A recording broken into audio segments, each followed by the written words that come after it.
Bismillah ar-Rahman ar-Rahim. Assalamu alaikum wa rahmatullahi wa barakatuh. I think, as is mentioned in the booklet as well, I've been asked to speak a little bit about the perspectives that the ulama had on the issue, especially the South African ulama, and also the development of thought amongst the ulama and some of the initiatives involving the ulama when it comes to the ISIS phenomenon. Now, I want to do right now what Maulanas are very accustomed to doing and digressing, but I won't digress and then my conclusion becomes part of what was supposed to be the core of the discussion, not to that extent which sometimes happens on the mimbar, but I think it's an important digression just to create a context as to what was in the mindset and what was the framework of the discussion amongst especially the major ulama formations to highlight this point, development of thought when it comes to the ISIS phenomenon. There were a few things that were happening simultaneously, and I think it's important that we understand this to be informed as to where the ulama were coming from with their various initiative statements, etc. A lot of what I'm going to say has been touched on, so I'm not going to go into the detail.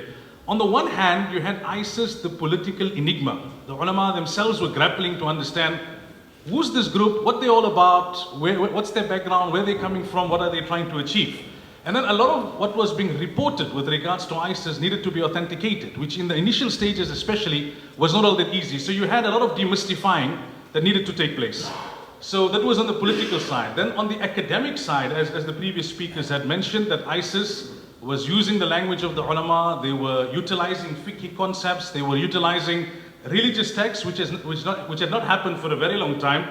And then to couple that, the claim of khilafah, which is the cherished ideal for many Muslims. This made it very challenging for the ulama because within the fraternity and within the broader Muslim community, you had those people who said, but wait, maybe just they have a point. Maybe this has come now. The time has finally arrived and we need to be somewhat circumspect before we join the mainstream narrative of condemning them and criticizing them. So you had that from an academic perspective. A lot of the ulama had lost touch with these texts. You do it when you are, studying at the Darul Uloom, but it was not all that relevant in terms of the operations of ulama in this particular country. So you had to go back and yet you revisit those texts and the interpretations of those texts to see how it was used or misused by ISIS. Then you had the media aspect, mainstream media, which Khadija and Naeem had alluded to. You had those sensationalist reports, the exaggerations, the disproportionate coverage, and Muslims were to some extent coming up under the microscope of suspicion once again. But most importantly was what was happening at that time within the Muslim community. Firstly, there was again that confusion, the enigma nature of ISIS. But then, we need to understand that there's this strong concept of ukhuwah and brotherhood amongst Muslims. So what happens in Palestine and what happens in Iraq and what happens in other parts of the world is something which impacts deeply on Muslims, even in the southernmost tip of Africa, even if they haven't traveled or they don't know too much about the history of those places. So there was a great degree of disillusionment, of pain, of anger as to what was happening there, the invasion, the looting of resources. Then together with that you had the rise of Islamophobia, the demonizing of Muslims in the mainstream narrative, the religion of Muslim perpetrators coming into question all the time. It is almost as if you could say that in many ways the Muslims were looking for a savior. Someone who was going to come now and take the ummah out of this pitiable situation, a kind of modern day David to take on the political Goliaths of the time.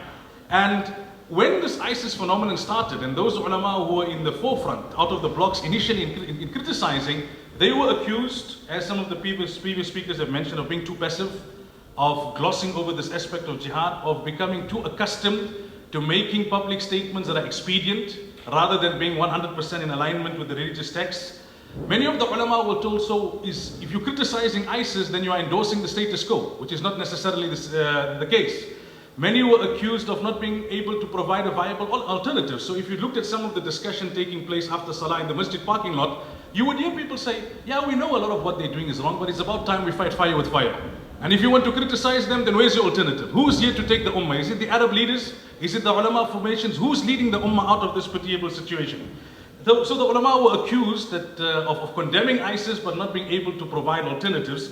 And then you obviously had the situation with regards to the youth who are very impressionable, who have that passion, and whose energies, if not channeled, then it makes them very vulnerable and susceptible to the kind of things that eventually we did see happening, recruitment and that kind of thing. So that is just a bit of a context as to what the ulama were dealing with at that particular time. The political aspect, the media, the academic aspect, and also the thoughts that were prevalent within the Muslim community.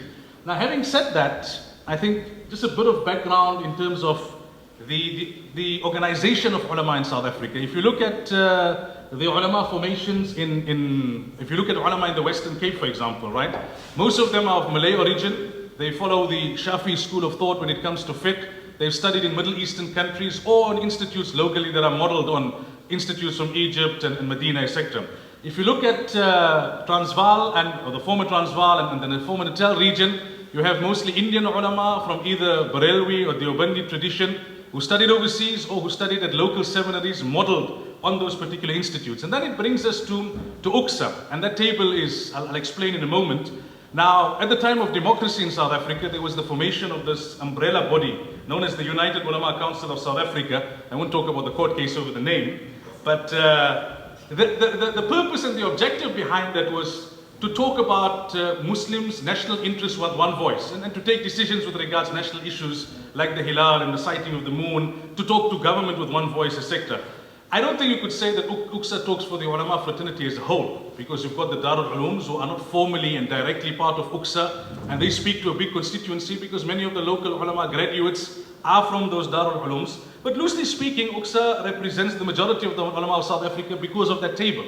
If you look at the various regions and if you look at the leading ulama formations within those regions and their memberships, then you would understand why I'm giving prominence to where IPSA stood in all of this.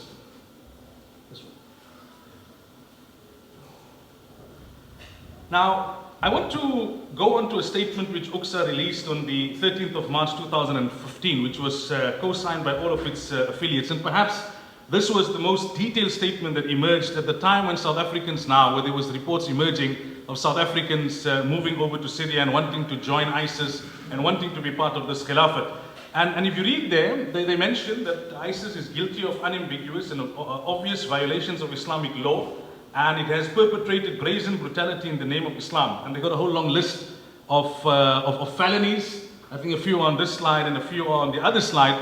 And the core message in that particular statement was that attraction to what this group was calling towards is fatal.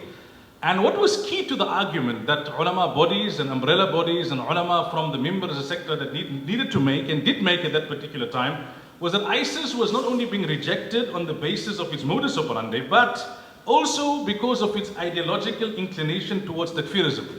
And I think this was key, because here you had people looking at ISIS as a sort of savior against Western imperialist forces. But what they didn't know was the brutality that ISIS was meting out against Muslims within the region.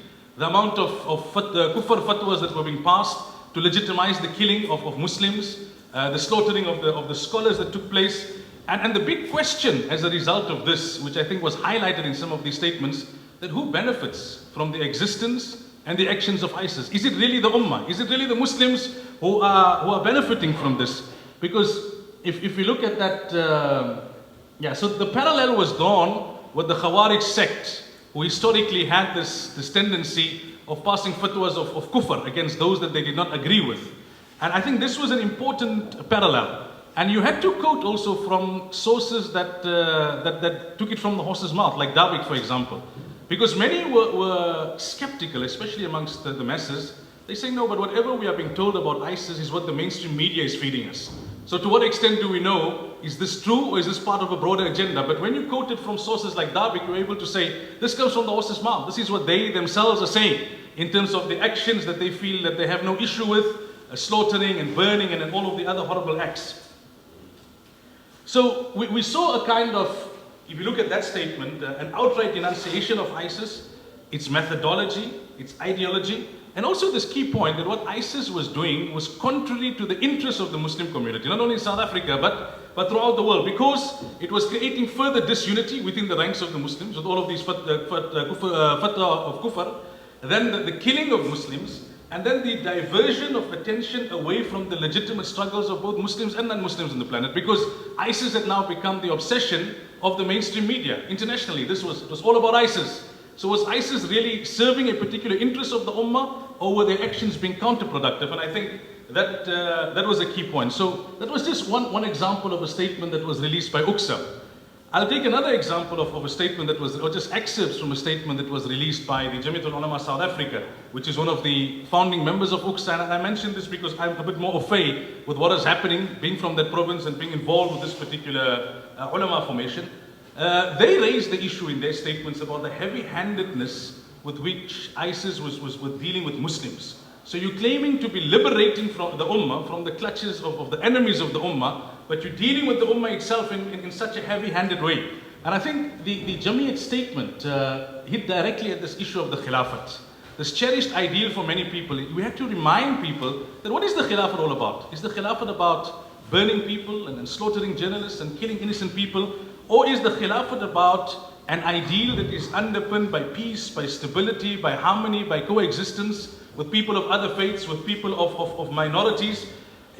In a way, as horrific as all of this was, I have to agree with what Andrea said, it gave opportunities for us to discuss issues that for far too long had remained undiscussed. And I think even the Musaji issue, it's just unfortunate that Musaji had a reputation from before making hijrah of being a maverick. So even when he wrote things that had a strong academic basis and then some strong arguments that required a bit of thinking in terms of how you would answer, the ulama fraternity were able to just wash it aside and said, this is Musaji, that fellow again. It's no more coming out of Port Elizabeth, this time it's coming out of Syria. And I think you're going to get a similar kind of response if Musaji were to return. People, unfortunately, are not going to dissect a lot of what he said, which in dissecting there would be a lot of benefit, because issues that were not dealt with previously could be dealt with and understood better. But this issue of the Khilafat was dealt with there in that particular statement. There was also another issue which the Jamiat felt was imperative to mention, and especially to the mainstream media, that what gives rise to a group like ISIS? You know, extremism is what breeds extremism. If there's a swamp, you know what's going to follow. And the reason why this is such a key point, especially in terms of the narrative to the mainstream, is yesterday it was Al-Qaeda, today it's ISIS, tomorrow it's going to be somebody else, unless the core issue is not dealt with.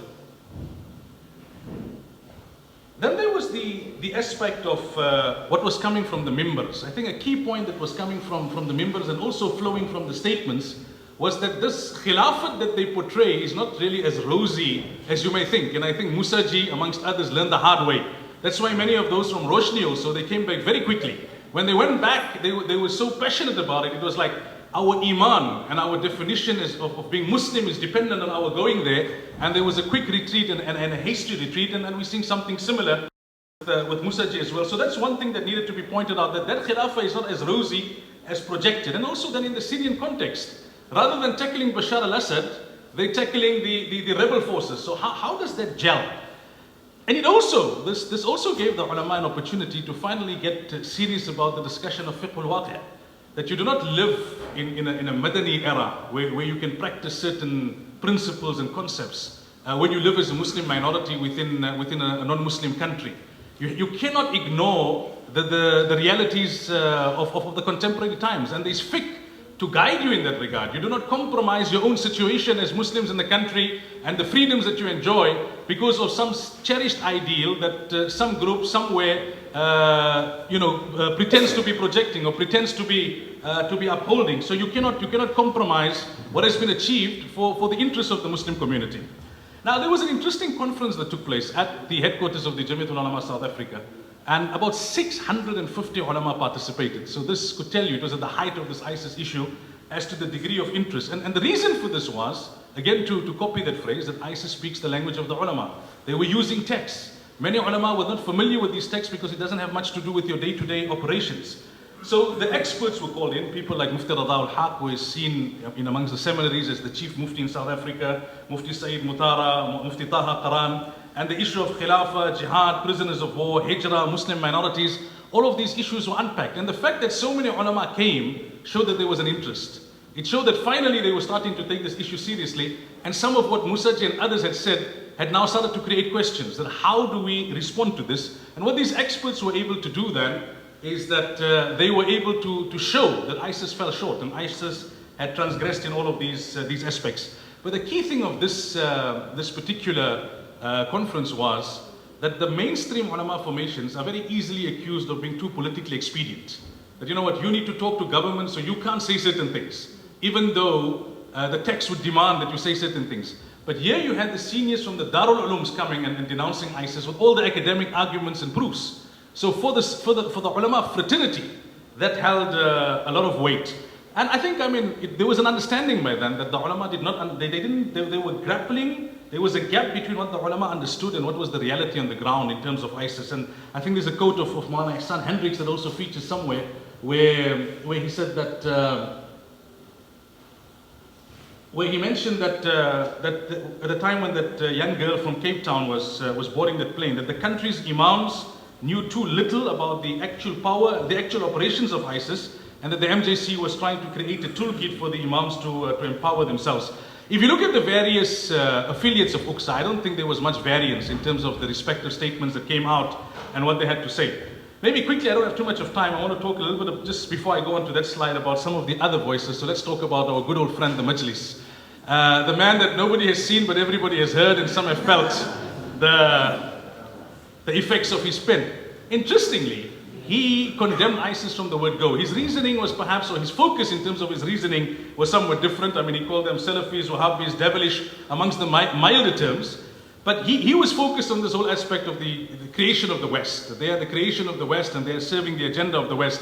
And interestingly, with regards Musaji, when news started to filter across that Musaji is in trouble and that his son had passed on and his other son was injured, then Majlis took out a statement and says, this is the punishment he's getting for being disrespectful to all the Hazrats. His disrespect to all the Hazrats has brought this punishment upon him.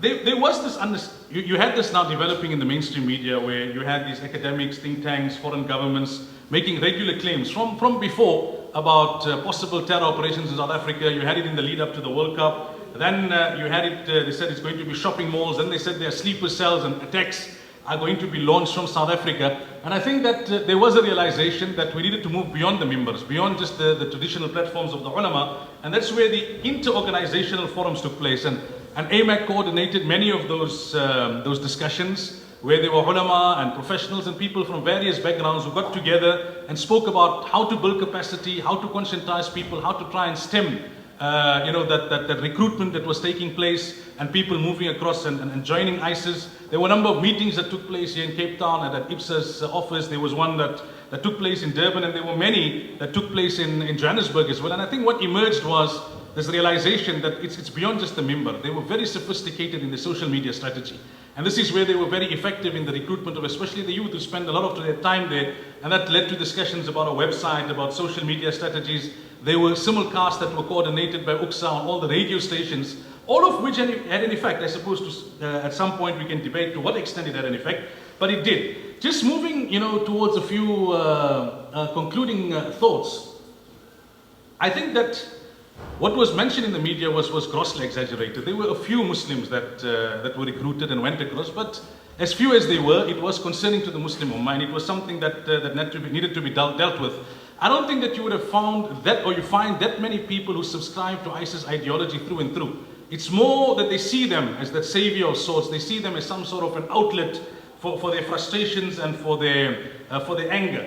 The ulama fraternity will continue to grapple now with the theological questions on the one hand, but on the other hand with the public opinion. Because as I said, people see ISIS as the answer to this incapacity that the ummah has had for so long when it comes to challenging the status quo. We also obviously have to then walk that balance. On the one hand, you deal with the realities of marginalization, inequality and social injustices, which gives rise to radicalization. But on the other hand, you have to advocate against radicalization and against extremism. And it's a fine balance, but it's one that needs to be struck. But just a few points that I think that are imperative in terms of a conclusion. I think the ulama fraternity, together with others, managed to some extent, or perhaps to a significant extent, to quell the tide. They went to Roshni, they had programs, and I think ultimately they prevailed. A lot of the fact that many had returned, that significantly helped the cause. There are those who will still believe that they were in the right and will try and justify why they had returned. There are others who would have similar inclinations, but of late you don't see the manifestation of that. You don't see that kind of recruitment taking place. I think also the mainstream media narrative to a large extent was contained somewhat. You're not going to totally control what the media say, but it wasn't allowed to just go totally out of control. But the reality remains this, and I think this is where the ulama will themselves admit that they had fallen short somewhat, and it's something that you need to be proactive in, it's something that you need to look long term, is that what do you do with the frustrations of your community? What do you do with the sense of disillusionment? How are you proactive in terms of channeling the energies of the youth and the passions of the youth? It's sometimes left too late if you wait for something to happen and then deal with that aspect and say, no, this is wrong. How do we be proactive in leading people in the fight against extremism by understanding what are the realities, understanding what is the psyche, and then being proactive in that regard and giving people proper guidance when it comes to alternatives. And in the absence of alternatives, proper guidance in terms of what does the seerah say? The Muslim Ummah from time to time has gone through periods like this. And what was the appropriate manner in which to respond? And how do you conduct yourself as a minority in South Africa? How do you conduct yourself as an ummah globally when you're facing these political realities, these economic realities? There's all of this anger, there's all of this frustration. How do you draw from the seerah to be able to channel all of those emotions constructively and towards a solution-orientated approach rather than buying into the kind of hogwash that came out of ISIS? And I think that's a great lesson that we learned, that going forward, because there's this degree of state-sponsored terrorism and extremism, today it was ISIS, tomorrow it will in all likelihood be somebody else. But the next time around, how do we find ourselves as ulama specifically and leadership in general on a better footing in terms of how we're guiding the ummah? I think that's the key of where we stand now. And I thank you for the opportunity and for listening.